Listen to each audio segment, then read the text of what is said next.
The Fearless Podcast, in a time of deceit, telling the truth is a revolutionary act.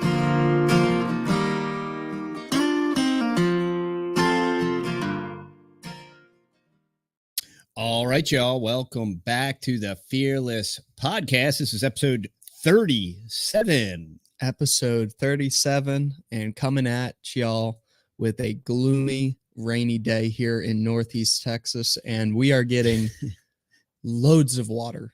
So we've already gotten about 9 to 10 inches of rain, which is a lot for us within like 3 days, and 2-3 days. So the ground is incredibly swampy, Schmooshy. Yeah. So it's created some issues on the farm here. Yeah. We were trying to do an excavator project that's kind of black ops and whatnot. So it's not anything that we can talk about. But, but there was a video clip that I took and I sent it over to the natives about that. We'll see. Yeah. So if you are a native, so you get to be in the cool club. Yeah. On the inside track. Yeah. There's a new Telegram channel over there that you get access to when you are a native, and we share all types of cool stuff.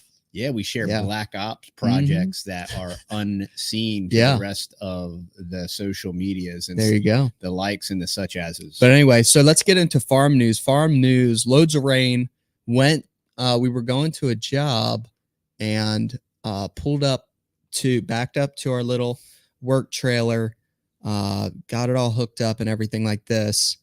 When I bought the 350, it's 2-wheel drive. It's my first ever 2-wheel drive truck that I've ever bought. The other one I got from Dad, and that one was a 4-wheel drive F-150. Still have that one. Love that thing so much. It has 4-wheel low and high, and it has even though it's automatic transmission, Ford was smart, and you can still put it in first gear and second gear, which is awesome. So you go into granny low and it's awesome. It'll creep through anything. But sadly, the 350 doesn't have that. It does have rear lockers, but anyway, so I went ahead, backed it up, and put that box trailer on there, and it sank all the way down to the hitch. Oh, to the hitch. Yeah, nice. To the hitch. Yeah, it was just a drop ball hitch. So anyway, T-posts and some other things, I got it out, and then it got stuck like 3 times in a row. I mean, it was swampy. Soupy, yeah. And anyway, so I got that. I got the truck finally out. I detached the trailer. I pulled it up back to the front of the house. Then I got the buggy, actually, which is our UTV, and that's 4-wheel drive. And we put the ball hitch on that, and that thing is so dang light. It went right on over top of the mud, right where the truck was. I hooked it up to that box trailer, and it pulled it right on out. Didn't even slip. That's that raw, unadulterated power of the Polaris. Yeah. So anyway, so that was awesome. Yeah. But we survived the freeze. And I have a newer F-150 21 or whatever, and these all aluminum bodies. Yeah. With the 10-speed automatic. And man, I almost got stuck in our driveway.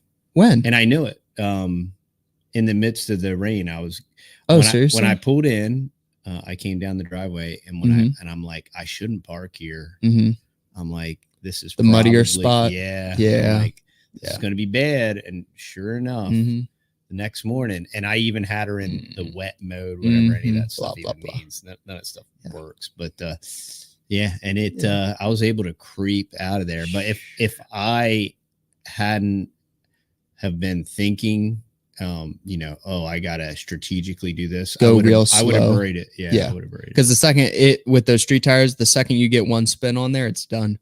Literally. Yep. So she fishtailed a little bit. I got her out. So this rain, we're not complaining. The pond is not the complaining. pond is to the top of the overflow. Yeah, which totally is great. full. The ranch pond's totally full. If I was more prepared, I would have an overflow tank and be pumping that off. But we're not quite there. Maybe about like 8 more inches. So if we got another, I don't know if it'll happen or not, but yeah, well, it's awesome. We always all the ranchers around here, they base all of their cattle purchases and everything off of the amount of rain we get at the beginning of the year, which is crazy. So there was there was this one guy, and he sold off all of his cattle, or a lot of them anyway, while it was still like, it wasn't a drought or anything last year. And all the ranchers were asking him, like, why are you selling off all your cattle? Like, why are you doing this? And he's like, hey, look, we haven't met our annual or like springtime rainfall. And he's like, and then we're going to go into the dry months. Yeah, he knew it. Mm-hmm. And dude, he knocked it out of the park. He sold the cattle for a good price when cattle prices were high. So it was good. Yeah. So anyway, always keeping track of that rainfall, especially if you are in the cattle market, especially when you have to buy hay. And you definitely do not want to be caught with your pants down when it is, a drought, and then you're trying to buy hay, and you got to get it shipped in sometimes, and it's like $120 a bale. So, but we were definitely blessed. We got loads of hay this year. We sold off all of our cows pretty much. We only got a couple over there. Got like 4 or 5. Yeah. So we're in the cattle buying market right now. Yeah, we're buyers right now. And now's the best time Which to is buy, great because when people don't want to feed. Yeah, nobody wants to feed cows through the winter. So you can get them for a pretty good price. Yeah, we have some good prospects. And we got plenty of hay. Plenty of hay and plenty of field. So yeah. And then we nailed down a hay deal, a pasture deal with a fellow neighbor, and he is gone like 6 months out of the year or so with his new job. And he was like, hey, if you want to manage this 25-acre pasture, go for it. You're going to, you can fertilize it and cut it. Dude, that pasture is like a super producer. You can cut that thing like 3 times a year. So it's great. And we get it fertilized with organic rabbit manure. And yeah, it's a good producer. And I think that's mainly coastal that comes out of that. Yeah, coastal with a little bit other. Yeah, that'll be a moneymaker this year. Yeah, big time. Yeah. And that basically it costs us $35 a bale to cut it. Yep. So we can get large round bales basically for $35. Yeah. And yeah, they'll be big, like 600-800 pounders. No, 1,200. Oh, yeah, really? 1,000 to 1,200 pound. Oh, yeah, wow. Normally there's a lot of people, like up north, they have those small little ones, like 600, 800. Down here we got they can make the 1,000 to 1,200. Okay. Yeah. Yep. But that's it for farm news for me. Anything with you? No, it's just it's been wet and cold. Yeah. I did get some new cuttings, so I'm getting some. Hey, you were doing something with IV Organics too. Yes. Oh, yeah. I'm making a donation every year. They do a fig cutting giveaway. So check out IV Organics YouTube channel. Definitely. If I remember, I'll put the link down below. But yeah, Charles Malky, IV Organics has always been a great supporter of the channel. Oh yeah, and we have a discount code too. I'm pretty sure it's Texas10. Texas10 is our discount 10% off. So if you're looking for any kind of IV Organics, whether it's their tree wash, so they have a great organic pest deterrent tree wash, and it also acts as a sunscreen for your fruit trees, where they have a great organic 5-in-1 fertilizer with mycorrhiza and azomite and all that kind of cool stuff. Check out IV Organics for 10% off to Texas10. But yeah, we're giving LSU Tiger fig cuttings to their fig. They're right over there. I got actually mail them out. I just cut them. But that's cool. Yeah, thank you for remembering that. Yeah, so check out IV Organics, and if you're over at the IV Organics channel, tell Charles that the Texas Boys sent you. Oh yeah, great product, great people. Awesome. And we appreciate them. Cool. And we love being part of that giveaway. Definitely. And yeah, I think that's it. Really it for Around the Farm. Awesome. All right, we're going to go ahead and take our first break.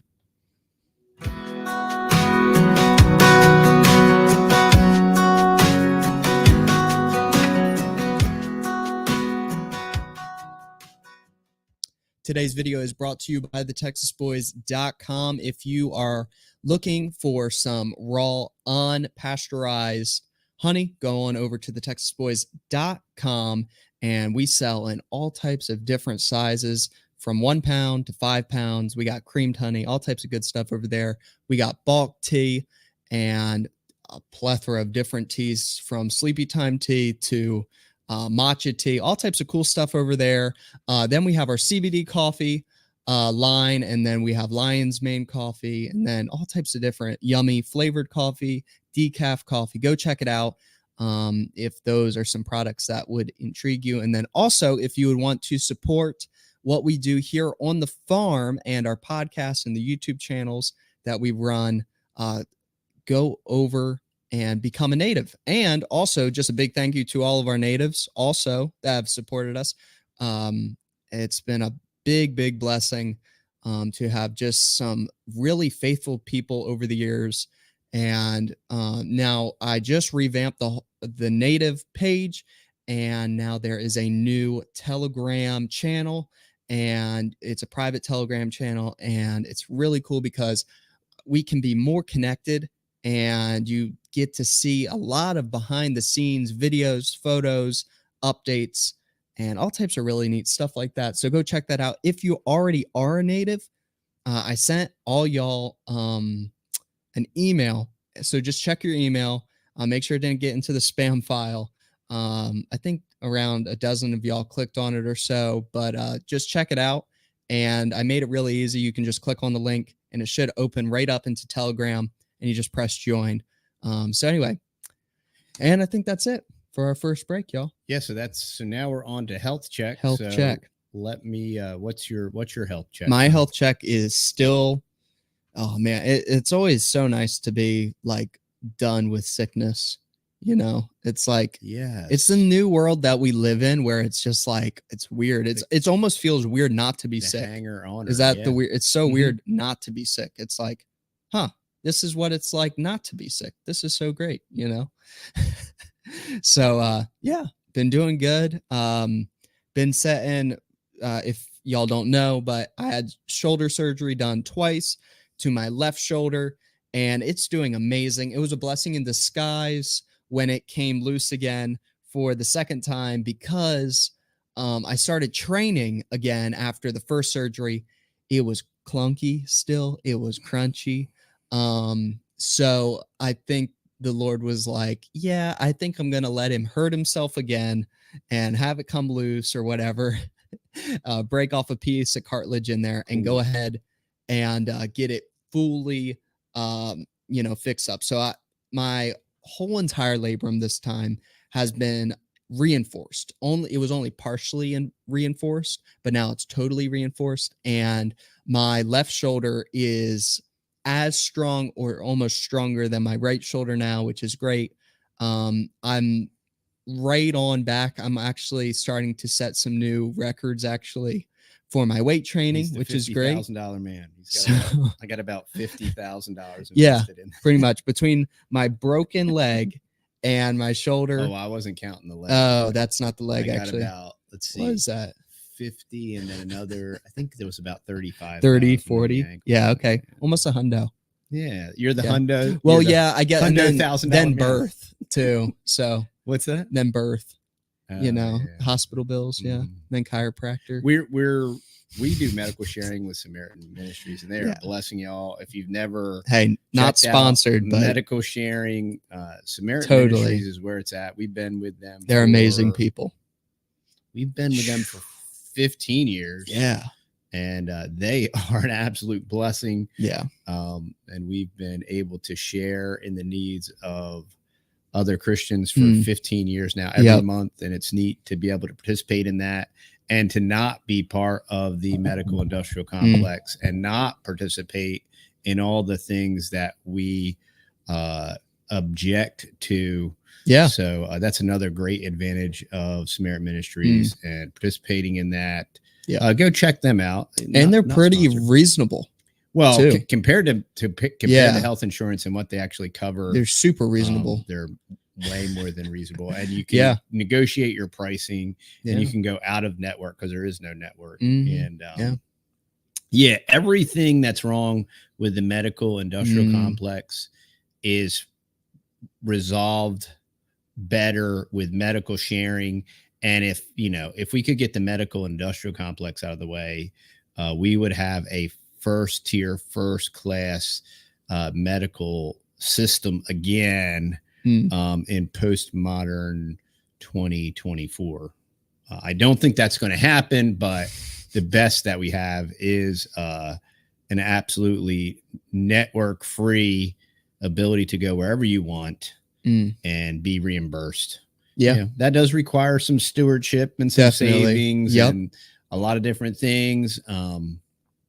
But this isn't about medical sharing. No, but it's definitely if you want a podcast on medical sharing, we can do that. So. There you go. Or just maybe like a part. You know, we could do a segment on medical sharing. There you go. That'd be great. So comment down below. I would enjoy that. And we do love and appreciate all your comments. We do have a viewer mail section. Yes. This podcast. So kind of excited about that. Stay tuned. But so that's your health check. My health check. Yeah. is since I've had the 3.0, 4.0 or whatever derivation of Bitcoin derivative out of the derivative sky or whatever. Yeah. One of the unintended blessings of the carnivore diet was I had always had to take some type of allergy medicine for a postnasal drip that would always escalate into a sinus infection. And all growing up and teenager, 20s, 30s, you lived on that stuff. I would, if I didn't take some type of antihistamine, it would elevate to sinusitis. And you go to the doctors, oh, this is sinusitis. It's the same thing for I'm 47. It's been this way. Well, started carnivore. And when all my inflammation went away, my post-nasal stuff went away too. Well, ever since this 3.0, 4.0 or whatever, the only way to not renew the sinus infection is to not get it back again every week is to now I'm back on an allergy med. So I am going to try to kick that. Hopefully, I'm trying to, I'll skip a couple days and immediately the sore throat and everything comes back. So that's kind of like a new development on the health front. Yep. Everything else with inflammation's great. Neck and back are great. Shoulders doing really good. My hangs continue to get better. My one arm hangs. I'm getting a killer amount of grip strength. I have a lot more mobility in the left shoulder, but I still don't, I don't know if it'll ever be back to air quotes normal or whatever. Just because of the bicep. I do have continuous improvement, and hopefully I'm going to be able to get into some type of exercise routine besides just doing inversion. I do inversion sit-ups on my teeter. If any of y'all have never experienced like teeter inversion, one, do not buy a knockoff. I've been there, done that. And knockoffs are trash. Yep. And a teeter is awesome. And inversion, pay the extra money. Inversion is incredible. Yeah. And you're only paying like $80 more. So, I mean, like, I feel like such an idiot and I tend to do that stuff. I'm such a cheapskate. Yeah. And I bought the cheesy inversion. Now I know where I get it from. Yeah. And I wish your mother, I wish I could infect your mother with the disease of being a cheapskate. A procrastinator. It would be no cheapskate, not a procrastinator. But so that's my health check. Still no scurvy. Awesome. Still no scurvy. Hey, also a little bit of a plug for our email list and a reason why you should go ahead and join our email list. First of all, it's free. So there's one. And then also in our last email that I sent out, I went ahead and I gave them for free the sinus concoction. And the sinus concoction is incredible. So here's the thing. And it's fabulous. If you go ahead and sign up for our email list, which you can find it's on our website. If you scroll all the way down to the bottom of our website at thetexasboys.com, I'm pretty sure it's in our YouTube description too.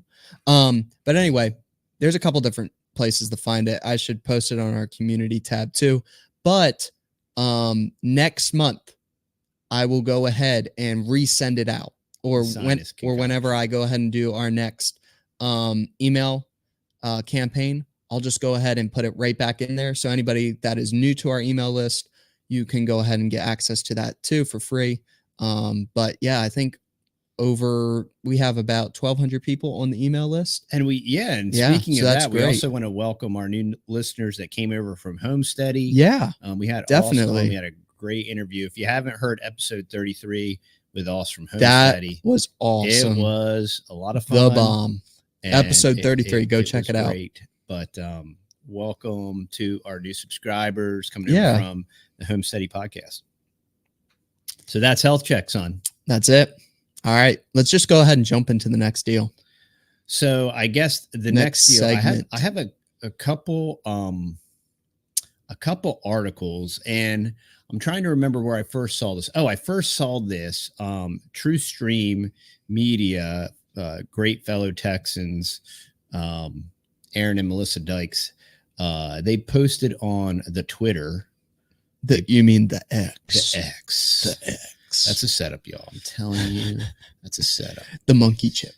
So they posted this Telegraph article, and let me take the unblocker off. I'll make sure that this is it. There you go. Yeah, this was a Telegraph article.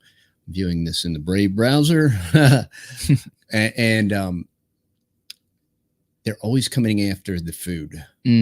And, we have a t-shirt called I am the CO2, right? We're the CO2. Yep. What's our t-shirt say? Yeah. We are the CO2. Yeah, we are the CO2. And so not only are we the control group, but we are the CO2. But anyway, we have another great t-shirt, Cows Are the Solution, Not the Problem. Speaks to this topic. We made these t-shirts and hats a couple years ago, but they're always coming after the food. Carbon footprint of homegrown food 5 times greater than those grown conventionally. What? So now, crazy. What's really interesting about this article, I think Yahoo posted this article from the Telegraph. Good old If you go and read the 30 or 40 comments, it's awesome. Yeah, every single comment literally expounds that this is exclusively propaganda. But I want to go a little bit deeper into this and then dive just briefly into the next article that comes from Michigan State. But it speaks to the systemic attack on our food system, even by higher education, postmodern thought. You can't. Okay, I'll get into it. And this also goes hand in glove with Jordan Peterson had he was talking about the German farmers protest and the French protest, and he had on let's listen to this on the Fountain app, y'all. There's a tip. Who did he have on? He had on and what's that? The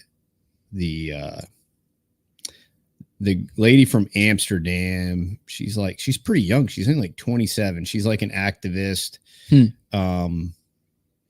He had her on, and then he had this German.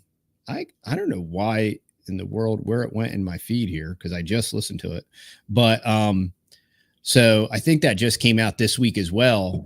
And they were and the point of all of this is that this organized, collected effort, what gets real annoying is when you talk about these topics, at least in America, it gets turned into like Joe Bribin did that. That's because of the Bribin administration. But we're systematically humanity. Average people are being systematically attacked, whether it's the stock market and the redistribution of wealth, whether it's our food system, right? And the purposeful poisoning of our food system, the purposeful toxification of our water supply, all things necessary to sustain life, is under attack by the technocratic oligarchy. This isn't like a Western thing, y'all. This is an attack on humanity, right? And so that's what makes this attack like bizarre. Because there's one thing if it's like, well, this is a Western thing, or this happened, and that's what's interesting, because there are other countries that reject pesticides and reject GMOs and reject all these different toxic things, and they put prohibitions in place. But even in these countries, the same attack on the access to their food is happening. Which is what, this is actually transcending this whole organic thing, conventional organic. Now you got this nonsensical, like this can't even, regardless of the P data mining, like this doesn't make sense on any level. Right. And it's completely illogical. Growing your own food in an allotment may not be good for the environment as expected, a study suggests. The carbon footprint of homegrown foods is 5 times greater than produce from conventional agriculture practices, such as rural farms, the data shows. Now, this is what's real interesting about the Telegraph article, because basically what they're focusing on is they're banging on like urban food growing. So this is like reason number 4,892 to exit the flashpoints and retreat to a rural environment. Like we haven't, like not enough people have said that, but they are setting the table to say, but my concrete jungle, and you can't, if you grow food outside of your back door or for your neighborhood, that's going to emit more CO2 than carrots grown in Mexico that we truck up here with diesel trucks and all this stuff. It's like, that's not even, that you can't even make that work numerically. The carbon footprint of homegrown foods is 5 times greater than produce from conventional agriculture. A study from the University of Michigan, because they're farmers, right? Looked at how much CO2 was produced when growing food in different types of urban farms. Like they can even do that. And found that on average, a serving of food made from traditional farm creates 0.07 kilograms of CO2. The impact on the environment is almost 5 times higher at 0.34 kilograms per portion for individual gardens, such as vegetable patches or allotments. So the University of Michigan is trying to say that if you have a little farm in your urban, whether it's in your neighborhood or in your HOA or wherever it is, they're saying that creates more carbon, when we all know that green plants sequester carbon. It's like the direct opposite. Plants grow by converting that into food. And it's just, and then they want to tell you that some big ag farm is going to be more holistic. It's more. Growing your own food. Well, they're saying that a big ag farm is using less resources because they want to divide it out. And it's not even, doesn't even make any, you can't make it make any sense. Clown world. And the majority of the emissions do not come from the growing of the foods themselves, the scientists say. The appeal to the scientists say, but from the infrastructure needed to allow the food to be grown. So so they're claiming that big ag doesn't use inordinate amounts of they use inordinate amounts of petroleum in their fertilizer infrastructure. They use petroleum products in their distribution, millions of dollars worth, if not billions of dollars worth of equipment. But somehow Johnny's backyard farm in New York City, his little garden, is going to produce more CO2. Researchers grouped urban agricultural sites into 3 categories: individual or family gardens, including allotments, collective gardens, such as community gardens, and larger commercial-oriented urban farms. Jake Hall's a piled high and deep candidate, a PhD candidate at Michigan, and first author of the study, good old Michigan, said The most significant contributor to carbon emissions on the urban agriculture sites we studied was the infrastructure used to grow the food. From raised beds to garden sheds to pathways, these constructions had a lot of carbon invested in their construction. Huh. Check this out. Poorly managed compost. So now they're going to claim that compost, you know, and see, here's the thing. It's always partially true. Like a lot of this, especially this commercially generated compost, you can see Mike Adams did a documentary called Biosludge, I think is what it's called. And it's all about it's mostly human waste and human manure embedded with forever chemicals and microplastics. Yep. And that's usually these poorly managed composts. But here's the thing. That actually was on, we actually did a video about that. And that was up in Michigan too, where that guy used biosludge. Yeah, he used biosludge. And the government was like, it's free, you can have it. And he was like, okay, it's gonna be great. I'm a dum-dum. I'm gonna take this free biosludge and pour it all over my property. And now I just poisoned my property. And then he's crying the blues because he has microplastics and everything. Yeah. Poorly managed compost and other synthetic inputs can also be important contributors, though they are not the majority on most of our sites. Building raised beds and garden sheds contributed to higher levels of emissions. I'm supposed to believe that a raised garden bed is creating carbon. It is so obscene.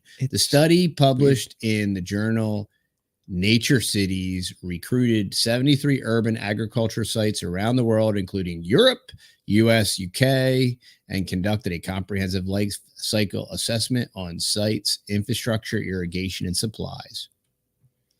And then it proceeds to just say all of this nonsense. Fruit was found to be 8.6 times more eco-friendly when grown conventionally compared to in a city, whereas vegetables were 5.8 times better for the environment when left to the professionals. You know, this appeal to scientism, this appeal to big science, this appeal to big ag, and they're so efficient and they're so effective at it. And it's so absurd and it's such bogus propaganda. Power control. Yeah, so I want to, exactly. You know, we leave it to the experts, leave it to the technocratic oligarchy. Part of the problem with that is what happens when they only grow bugs for you to eat, you know, and then, I like that, but we don't think that that's right. Or you got to stand in a bread line. Like, what the heck? Yeah. And the bread's made out of crickets. Yeah. Yeah. And the bread ain't even bread anymore. So this comes from us via UMich. So this is from Michigan, University of Michigan, right? What the heck? This is the same study. Yeah. But I wanted to go to the source, right? Because this speaks to the postmodern deconstructionism is embedded, and it starts and ends. Well, it doesn't start in the universities, but it's pervaded by the universities. And if you're wasting your time going to any of these universities, one, you're funding the beast. Purple breathers. You're funding the enemy. Yeah. Right. And you're paying these overinflated dollars, right? Because it's been subsidized by the government. Yep. And all these universities are too big to fail, even though they're closing and consolidating like crazy. Yeah. Right. Because people are waking up and are stopping going there. But which is awesome. Please. Yeah. Why would you send your children to these brainwashing propaganda camps? The University of Michigan, talk about having no credibility. And the University of Michigan is no different than any other university or college. They're all the same. Blatant propaganda, and all of their research is funded by big whatever. Yeah. Either big government, big ag, big science, military industrial complex. Pick your flavor of manure. Like literally. But you can't, you know, it's just like if you work for the beast, right? If you work for the beast system and you're working for your pension or whatever, you're just following orders. Yeah, you are part of the problem. Yeah. You're part of the problem.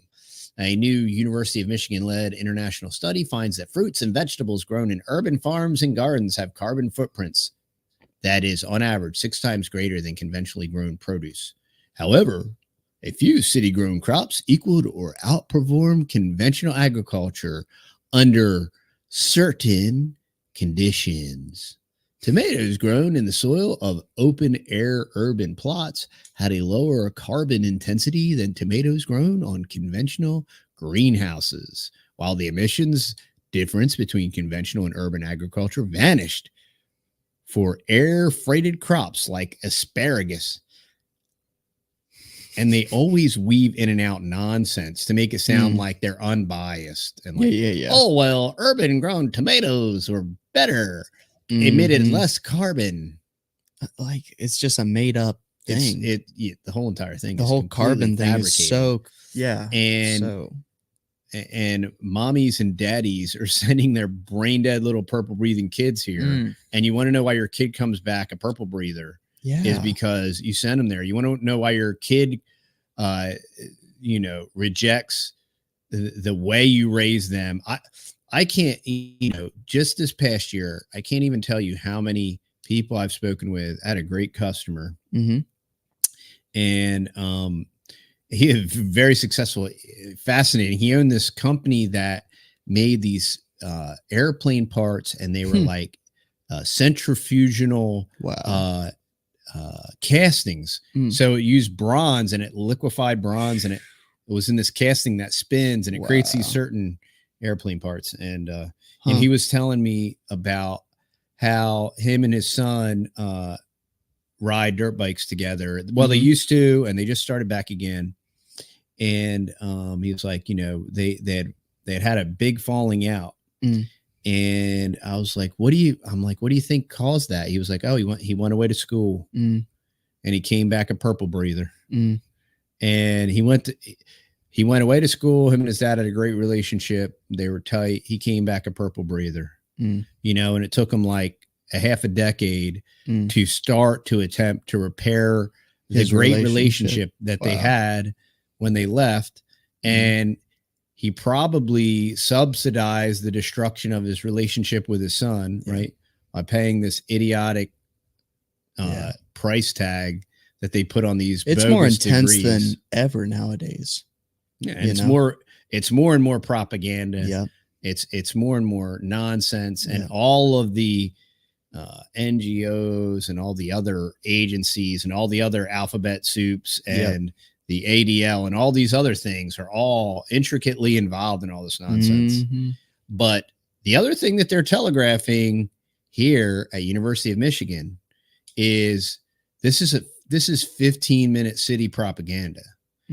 Oh, we can't grow food in urban areas. I mean, how much in the past 30 years, y'all? And you think of Curtis Stone, urban farmer, right? And that's why he got out. He left, and he was like, I see the handwriting on the wall. And he was like, they're coming after us, and I'm done. I'm out. Right. But Pete Canaris is another one. Yeah. You think of all these installs a lot of permaculture. Yeah. And you think of all these great people that are involved in this space and are growing in more urban environments. Massive amount. And then there's all these other very little urban farms that are working with like foster kids and providing real value and real food.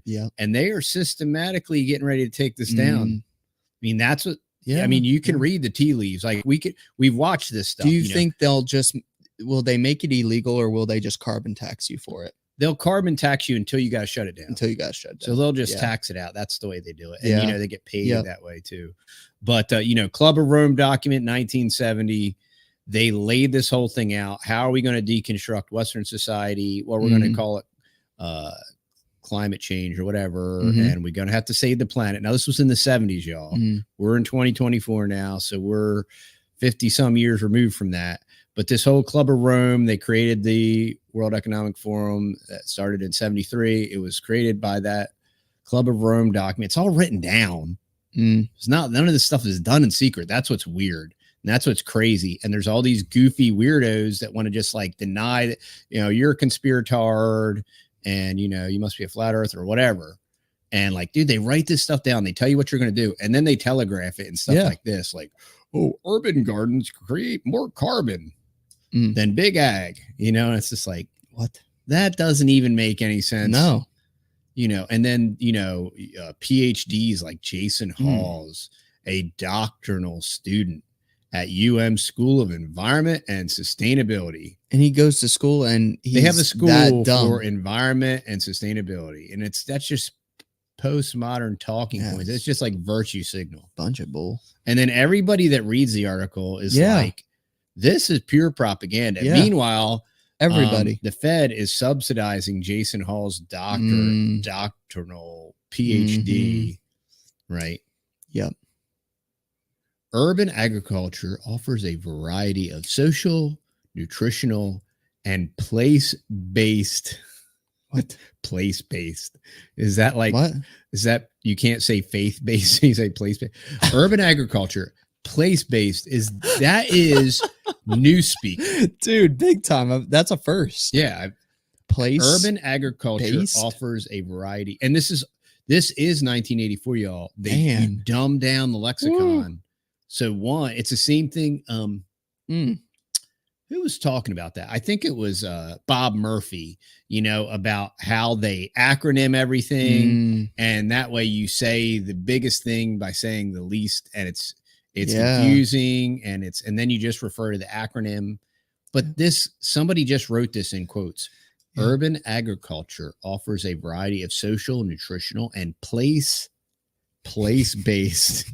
environmental benefits, which make it an appealing feature of future sustainable cities.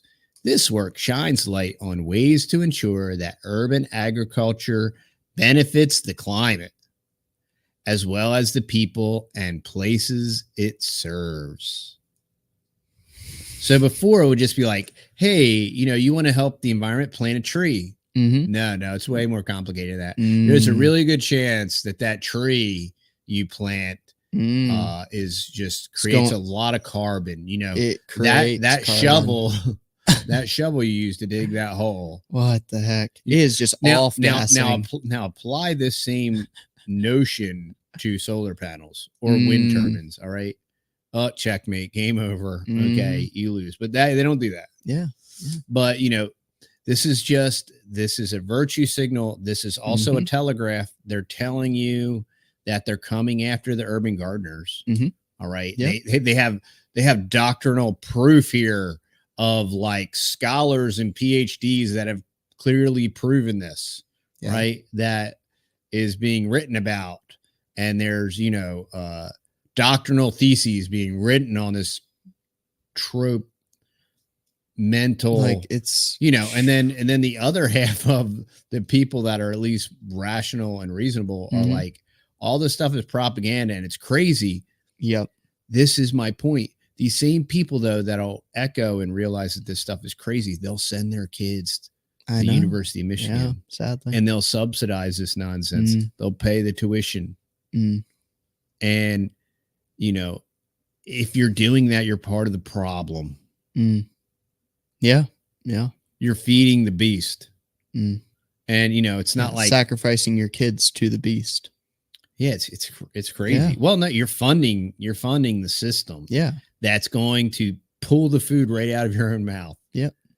And, you know, it's just maybe we'll get into this whole NFL, you know, just this past week, the NHL, which is hockey, right? Okay. All these sports ball things, you know, first off, professional sports is postmodern deconstructionism at its greatest.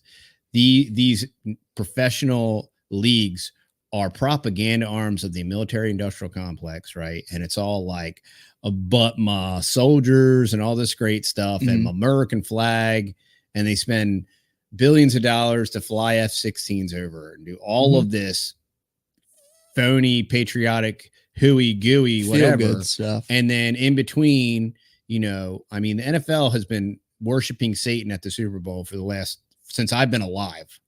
Okay. And then now they have this, the NFL is gay thing. Whoa. Right. And it's just like, okay, first off, when are all Christians just going to denounce this trash and nonsense and stop participating and being part of the process? When are Christians? But I mean, you have non-Christian people that are just moral, and they're just like, yeah, I stopped watching that junk. Yeah. I can't tell you how many people that aren't even Christians will be like, yeah, I stopped watching that propaganda. I remember when they were pushing Obamacare and the Baltimore Ravens and all trash. And I'm like, I can't take this propaganda. But, you know, when are people going to stop participating? And when are they going to stop being part of the problem? And, you know, what they used to say is like, oh, I don't want to hear your political commentary. I just want to listen to your beautiful music. Or I just want to zone out during the football game. You know, I'm just trying to enjoy this is like my zone out time or whatever. And it's no longer that. Yeah. And, you know, and now you got hockey teams wrapping their sticks in rainbow tape. Right. And you have a couple guys that stand up and say anything, but but look, they're on the hook for millions of bucks. They're not gonna quit. No. They're not going to quit. They're not going to say no to that. Yeah. And then now this stuff with the NFL, they just, you know, they're showing you their true colors. Their true colors are the inverted rainbow flag. And that's their true colors. And that's who they are. And when are you going to stop facilitating and participating and funding it? When are we? And that, I mean, that's to Christians. That's to everybody. But exclusively, when are Christians going to stop participating? We can act all pragmatic, and this is a gray area. That's made off for the idols, and that's not that. You know, nobody should make you a difference of a holy day and the Sabbaths and the new moons. But they don't read the rest of that chapter, by the way, or the very next verse. Same thing with the meat offered to idols, and they use these terrible biblical references that are ripped out of context and twisted to, it's just same thing for abortion and Moloch worship and all of this stuff. It's the same thing. It's the same thing for women pastors and all this stuff. And it's all postmodern. It's all Frankfurt School. It's all critical theory. That's where it all started, and it trickles down, and it's postmodern. It's the postmodern versions. It's all of it. It's all tied together. The reason I come back to the same handful of things is it's all completely and utterly tied together. You know, and Vodi Bakum said you can't send your kids to Rome and to be educated and expect them to not come back Romans. And that's just the reality. And don't even send them to these quote unquote Christian schools and Christian universities, because a terrible thing about Christian schools, I say that term loosely, and Christian universities is they were like, we want to do just like what everybody else does, except we want to do it with a Christian veneer, Christianese, and we want to be culturally relevant, you know, and you know, we're in the world but not of the world, but we want to be as much like the world as we could possibly be. Ride the line, so that, you know, and if we just be pragmatic enough, you know, that'll somehow spread the gospel or something. And it's just completely false. And you know what? Real people say, like, you're fake, dude. That junk's fake. Your whole thing's fake. And it really is. And we are approaching, and me and my wife talk about this all the time. And I've been saying this for 3 years now. We are approaching, for Christians, okay? If you're not a Christian, disregard what I'm saying. For Christians, we are approaching a day where this pragmatic, this Americana, this pragmatic, this excuse, make an excuse for everything that is worldly and everything. Well, this is cultural. Yeah. Make all these cultural stuff. And, you know, when it comes to whether it's clothing or whether it's your hairdo or whether it's just like effeminate men. Yeah. The whole effeminate men thing is the most mind-boggling thing to me, is because there's nothing clearer in scripture than where effeminate men go. And so, like, if I read that and I'd be like, okay, so goal 1 for 2024, don't be effeminate. And I'm going to practice that. Like, I'm going to eat less soy. I'm going to purposefully lower my voice.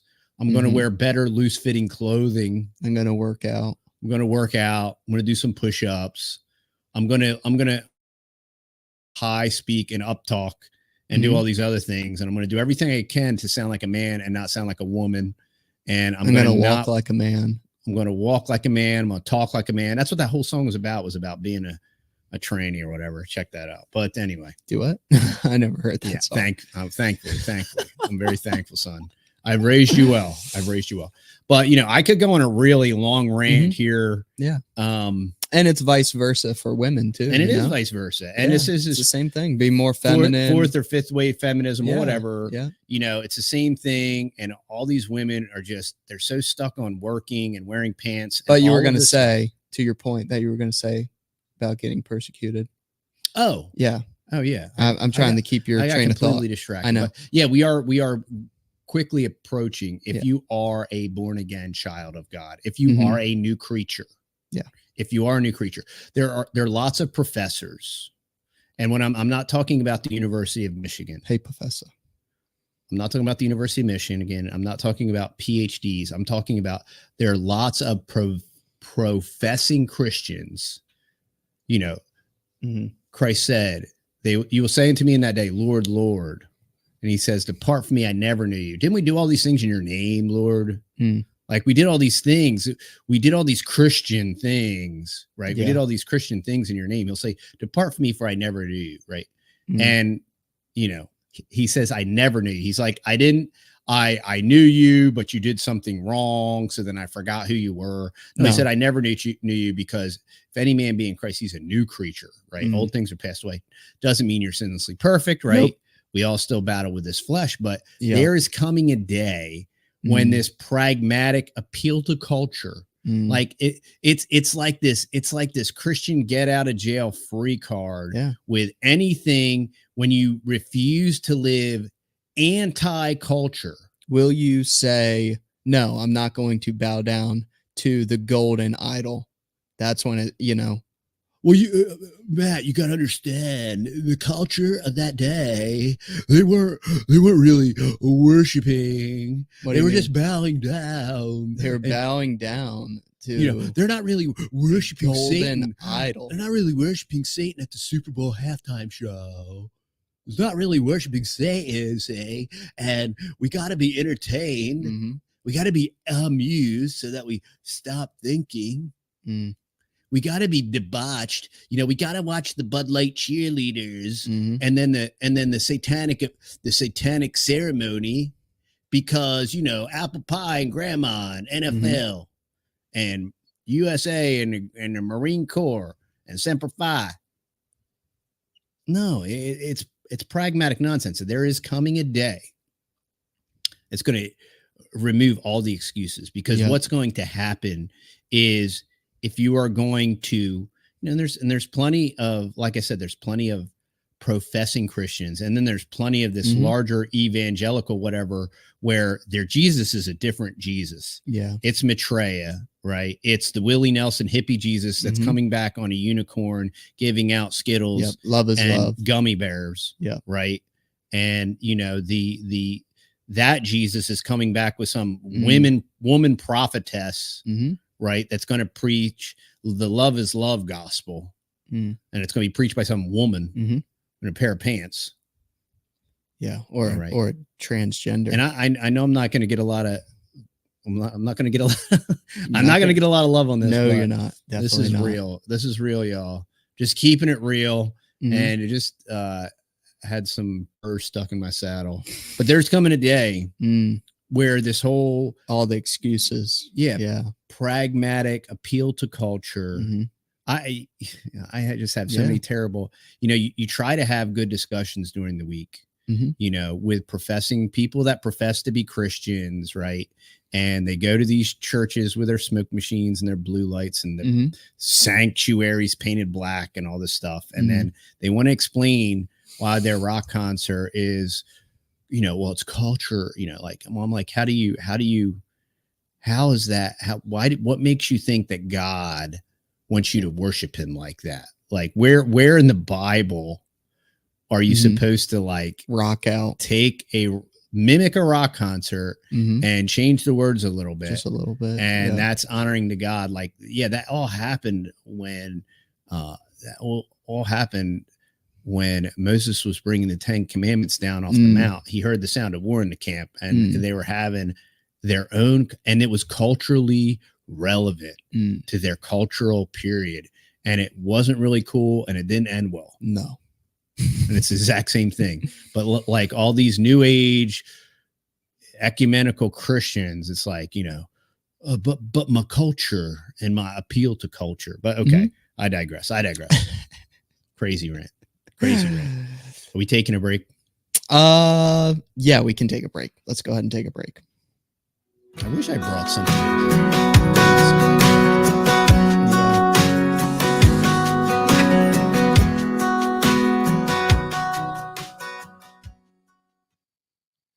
All right, verse of the day, y'all. Now, in light of all this climate change and, you know, aerosolized injections, high altitude aerosolized injections, you know, we talked about chemtrails and all these different things. I do want to reinforce the fact that Genesis 8:22 says, while the earth remaineth, seed time and harvest, and cold and heat, and summer and winter, and day and night shall not cease. So we have a stated fact here in Genesis 8:22 that cold and heat, summer and winter, day and night shall not cease. Yeah, y'all. They jack with it. Ye shall be as gods. They want to be gods. They want to play God.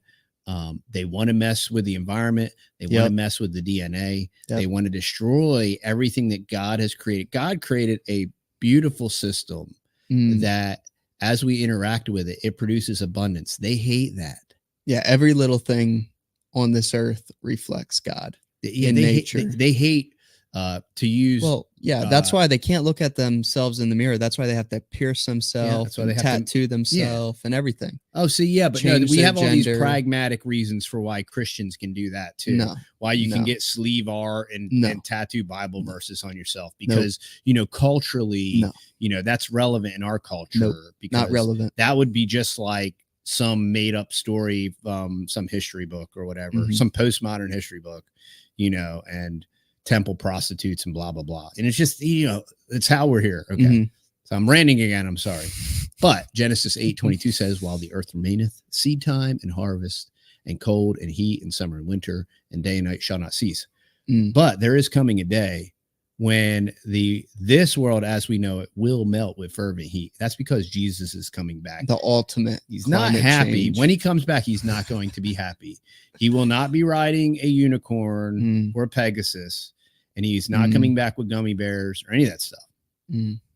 Okay. But until then, while the earth remaineth, seed time and harvest, and cold and heat, and summer and winter, and day and night shall not cease. And I say that to all these technocratic scumbags that are trying to change that. And that won't happen. No. And I will, you know, obviously recognize that. But that's the verse of the day. Awesome. So that's something to meditate on. And that's why I'm going to keep planting fruit trees. Awesome. I'm going to encourage you to get your food forest in a box. Act now. And we have a new sponsor. I had somebody very, relatively speaking, local to us. I'm not going to say anything yet because I don't have all the specifics. It's very exciting. Super cool. Looking forward to that. Yeah. It's going to be cool. We want to go ahead and jump into our last segment. Viewer mail. Okay. Where did I put that? All right. It's going to be down there. Oh yeah. Okay. So viewer mail. Hover. So I'm going to shrink this.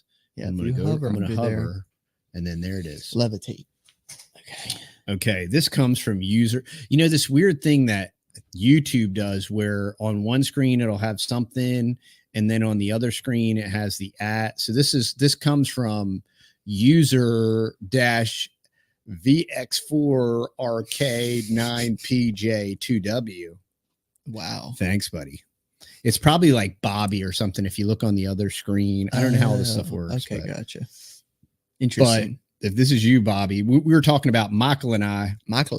So we were making an Obama reference. Yeah, we didn't get that on the soundboard yet. And we're going to get that on the soundboard. I did find it. I thought it got scrubbed from the internet, but it was kind of weird. There. We found it. It was hard to find. Yeah, it's kind of weird. Michael and I.